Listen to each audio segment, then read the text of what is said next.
Antes do vídeo começar, você já desce aí, já deixa o seu like, já se inscreve no canal para você não esquecer durante o vídeo e para ajudar a causa da divulgação científica.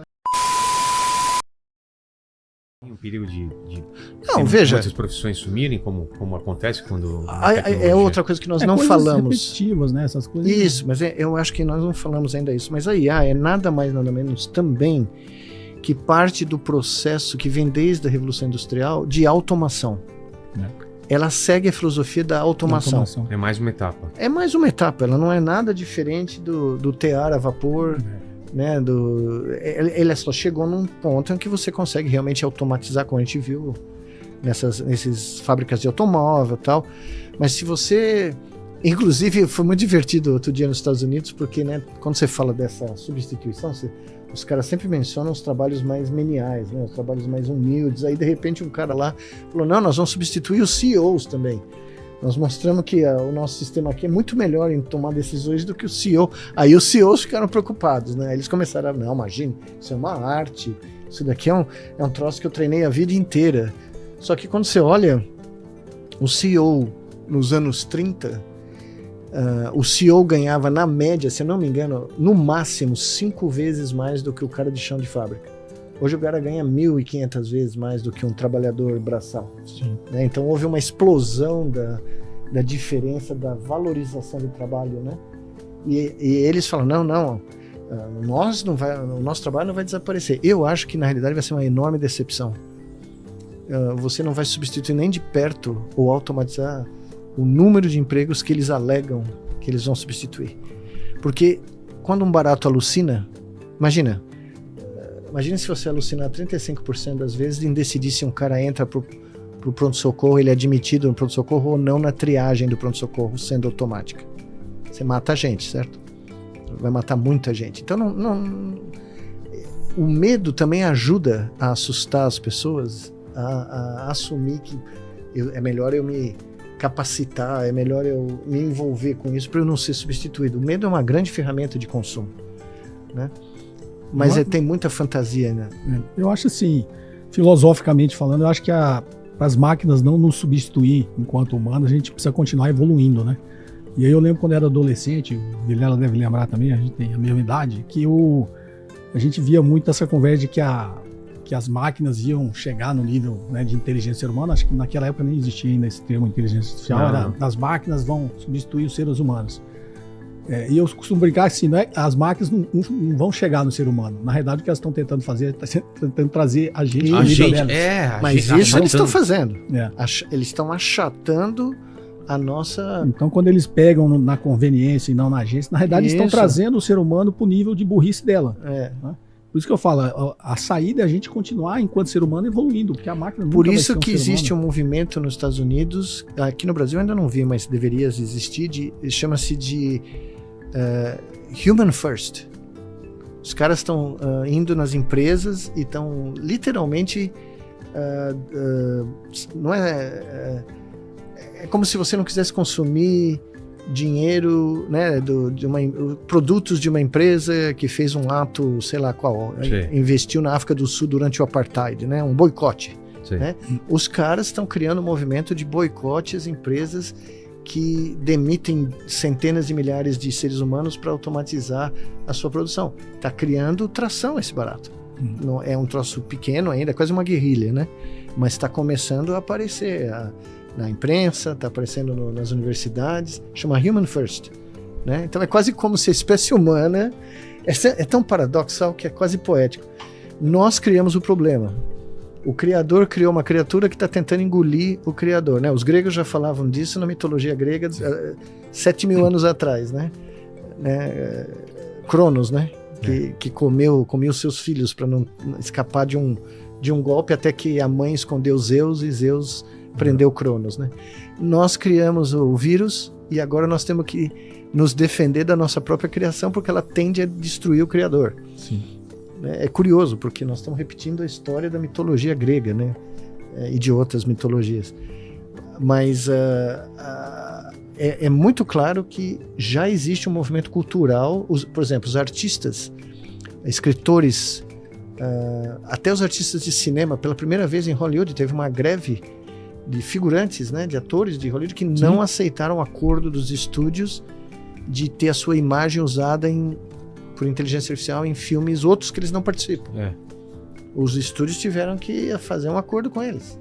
Os músicos, poetas, pintores na Europa fizeram um mega processo com as empresas que estavam criando quadros do Van Gogh, mas não era só do Van Gogh, né? Eram quadros de pintores famosos, vivos, sem o cara ganhar nada.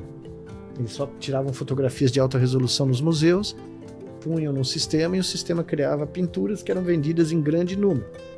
Então existe um movimento de resistência. Né? E tem gente que diz que o Star Wars do Lucas é mais ou menos isso, né? Que o Império, a resistência que tem né? Na realidade é isso, o Império é a automação, é o reino dos autômatos, daqueles soldados todos robóticos, né? Sim. Vocês já assistiram o Pluribus?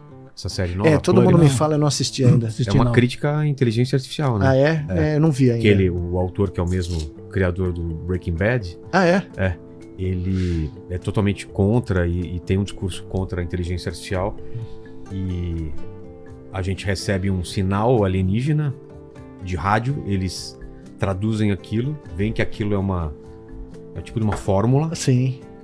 Coloca, como faz? O algoritmo. Não, é uma fórmula para fazer alguma coisa química. Sintetizam Sim, isso. sintetizam, Colocam em ratos, até que um rato consegue produzir aquilo lá e passa para o humano, e aquilo se espalha pelo mundo, e o mundo inteiro vira uma superconsciência. Todo mundo é todo mundo. Nossa, Ou seja, eu vou pilotar um avião, pode ser você pilotado, porque você tem o conhecimento de um piloto, você tem o conhecimento de todo mundo. Uau. E acaba a individualidade. Todo mundo é tudo. E aí acaba a cultura, acaba tudo. Os então Borgs. você vê uma criança, por exemplo, é uma das últimas a ser assimilada, né? Elas estão todo mundo tentando convencer, estão naquela coisa sei lá, uma aldeia no Peru, alguma coisa assim. Aí quando ela é assimilada, pronto, aí todo mundo sai de lá, tiram as roupas, a dança não precisa mais, porque tudo, a luz, eles apagam a luz a certa hora, o pessoal dorme tudo em ginásio para economizar tudo, é tudo pelo bem comum e perde-se totalmente a individualidade. É como se fosse nos Estados Unidos se chama hive, que é das abelhas. Exatamente. É uma colmeia. É uma grande colmeia. E o professor citou o Star Wars, né? Quem ajudou o George Lucas a criar o Guerra nas Estrelas foi o Joseph Campbell, né? Isso, o que era um grande mito, filósofo. Do monomito, né? Do mito. O mito O universal, herói de mil faces.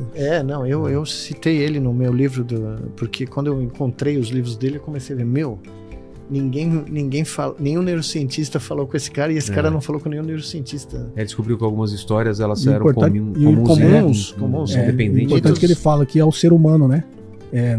Todas as mitologias têm a mesma origem, que depois eles transformaram na jornada do herói, né?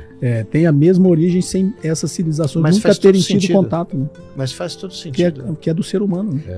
Tem esse cara que eu gosto muito, o Lewis Mumford, ele fala, teve um momento na história, que são alguns séculos, mas muito próximo, né? Que você tinha o Sócrates na Grécia, você tinha o Confúcio na China, e quando você olha, ele chama de o eixo filosófico, ele chama, né? Os caras tinham a mesma ideia. Pois é, separados. Eles estavam tendo separados, imagina, o Sócrates nunca soube quem o Confúcio era, né? O Buda nunca ninguém... Não trocaram o Zap, né? Não trocaram o Zap, não tinha Facebook, tinha grupos, não tinha Instagram, né? Mas de repente, em diferentes partes do mundo, dado o que estava acontecendo, esses caras começaram a ter as mesmas ideias. E o Mumford sugere que foi um pensamento que começou a se espalhar. Né? Essas correntes filosóficas independentes começaram a confluir sem ninguém ter contato. Né? Por quê? Porque diferentes culturas começaram a sentir as mesmas pressões. Né? O Sócrates foi morto, né?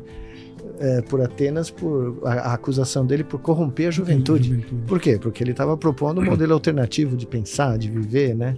E de graça, né? Se recusou a... De graça, né? Os sofistas contra ele, porque os sofistas cobravam, né? Mas para mentir, né? Para criar toda sorte de elucubração, né? E aquilo que a gente falou, né? Você só conhece o Sócrates pelo que o Platão contou. O Sócrates escreveu uma linha, porque ele não acreditava na escrita. Ele achava que a escrita corrompia. Porque até a escrita grega, os jovens gregos decoravam a Ilíada e a Odisseia de cor, eles recitavam, né? E aí, segundo ele, quando você começa a pôr no papel, você começa a esquecer, né, a poesia, né? E a coisa mais irônica de tudo é que os grandes mitos da história foram escritos em verso. E hoje um poeta mal consegue sobreviver. Pois é. Pessoal, vou deixar na descrição o link do podcast completo desse corte.